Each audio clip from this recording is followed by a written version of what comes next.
तर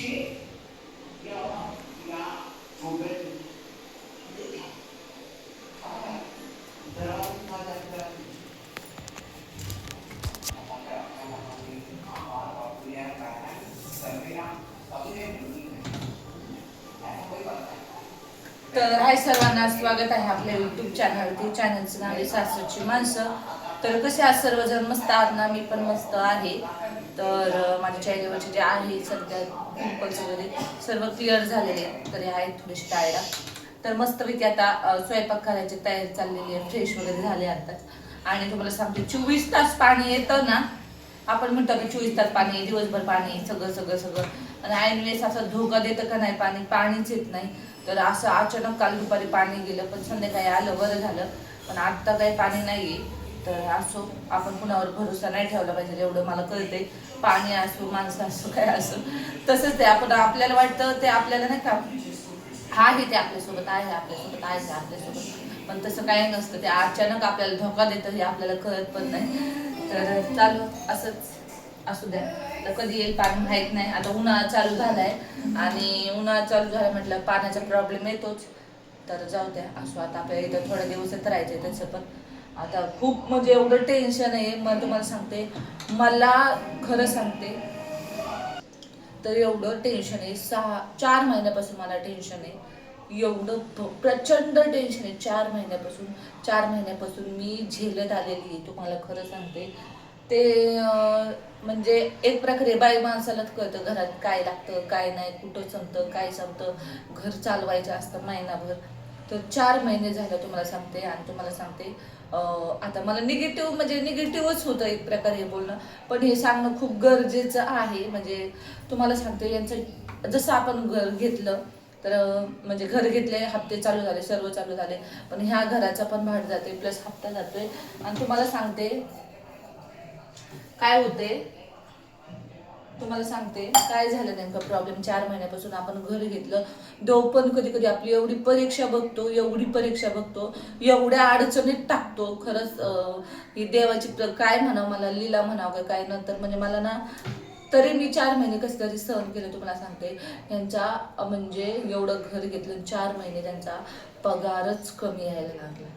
पगार कमी यायला लागला.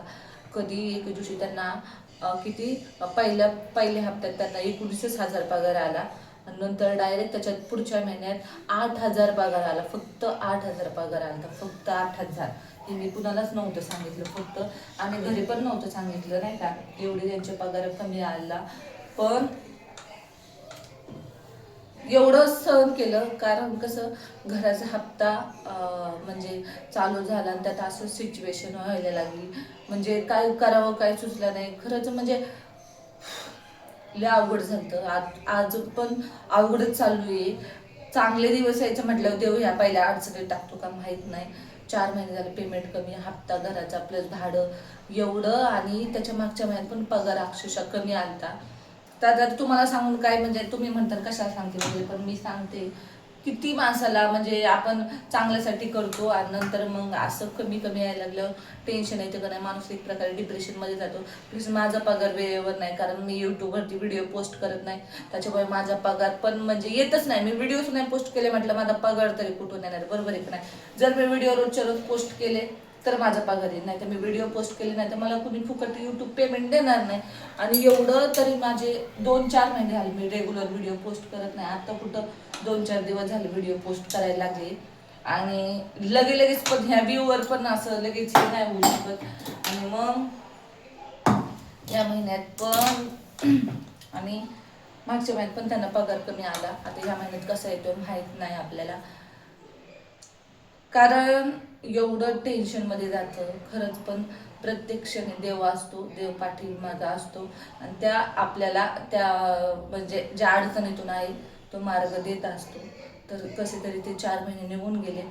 तर पुढचा येणारा महिना कसा आहे माहीत नाही.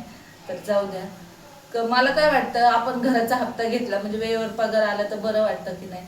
पण पगारच कमी आला ना, आपल्याला हप्ता द्यायचा आहे घराचा, प्लस भाडं द्यायचं, लय अवघड होतं त्यावेळेस. पण सपोर्ट मी एवढी सपोर्ट करते मिस्टरांना, खरं सांगते कुणीच नसतं केलं एवढं सपोर्ट मिस्टरांना, खरंच. मी जे करते ना ते कुणीच नसते केलं आत्तापर्यंत बरं का.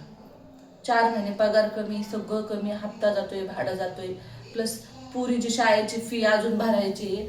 आणि शाळेची फी आता असं करतात, एक्झाम आले ना ते लगेच आपल्याला म्हणतात तुम्हाला पेपरला बसूच देणार नाही, तुम्हाला ओरलच देणार नाही, तुम्हाला असंच करणार नाही, तसंच करणार नाही. आता ते अशा धमक्या देतात पोरांना, लहान मुलांना तसं करतात. पोरं घरी येऊन आपल्यापाशी रडतात. त्यांना माहिती नाही यांच्याकडे पैसे आहेत का नाहीत, काय करतील हे. त्यांना ते काय घेणं देणं नसतं, कारण त्यांना सांगितलं टीचरांनी की पैसे आणा, फी भरा, तरच तुमची ओरल घेऊ. त्यांची पण, मुलांची काही चुकी नाही. आता तुम्हाला सांगते, तिची पण, प्रांजलची फी बाकी आहे अजून. आता कसं करायचं सांगा. म्हणजे एवढं डोकं चलत नाही, माणूस एखादं डिप्रेशन मध्ये जाईल. आता एवढं म्हणजे टेन्शन असतं, तुम्हाला सांगते मी, खरंच लय अवघड आहे.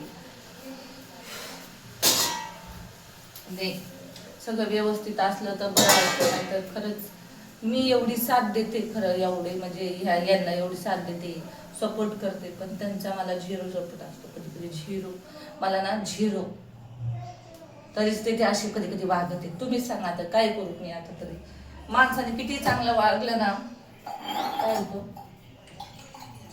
चांगलं भेटत नाही असं. मी एवढं सपोर्ट करणारी बायको भेटली म्हणजे कधी कधी मला असे त्रास देते.